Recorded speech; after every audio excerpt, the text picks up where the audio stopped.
Lesson 3 on trigonometric equations. In this lesson, we need to solve the equation tan theta minus 10 degrees is equal to root 3, and the values of theta must lie within this range. Please subscribe, like, share, and comment. Now, let's begin by looking for the reference angle. So we say the reference angle is equal to arc tan root of 3. And that is equal to 60 degrees.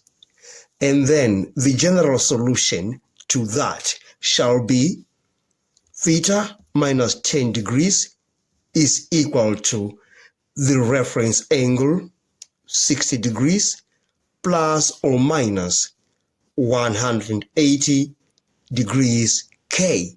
And the values of K are 0, 1, 2, 3, and so forth.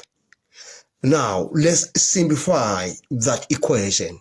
We say theta is equal to 60 degrees plus 10 degrees. If we transpose this minus 10 to the other side of that equation, plus or minus 180 degrees K.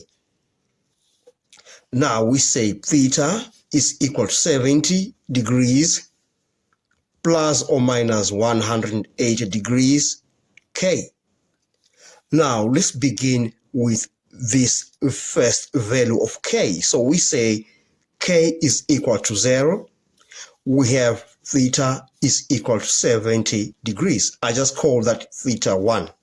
All right. Now we can take K is equal to 1.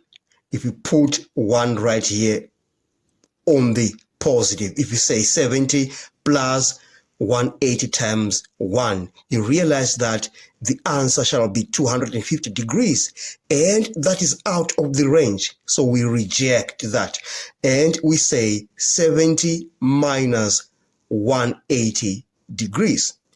And then we say when K is equal to 1, so we take the 1 with the negative.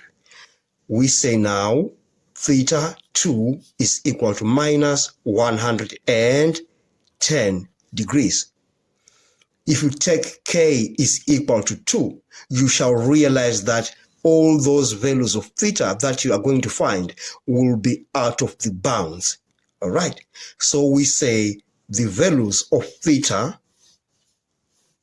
are theta 1 is equal to 70 degrees and theta 2 is equal to minus 110 degrees. Those are the values of theta that are within the given range. We have come to the end of this lesson. Thanks for watching. Please subscribe, like, share, and comment. Enjoy your day.